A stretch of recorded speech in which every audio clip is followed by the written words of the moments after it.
Matagumpay na isinagawa ng Regional Mobile Force Battalion 1 ang turnover at blessing ng pabahay, palikuran at pailaw sa Barangay Mamatang Norte, Naguilian, La Union noong Hulyo 21, 2026 bilang bahagi ng patuloy na pagsusulong ng kapayapaan, pagkakaisa at kaunlaran sa komunidad.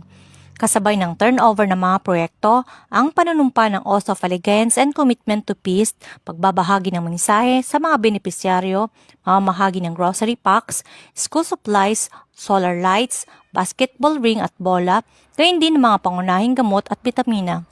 Naging mas makahulugan ang programa sa pamamagitan ng mga pagtatanghal ng mga lokal na residente na nagbigay ng sigla sa pagdiriwang. Ipinapakita ng aktibidad ang tunay na diwa ng serbisyo publiko na hindi lamang nakatuon sa pagpapatupad ng batas, kundi maging sa pagbibigay ng pag-asa, dignidad at mas magandang kinabukasan para sa mga pamilyang Pilipino.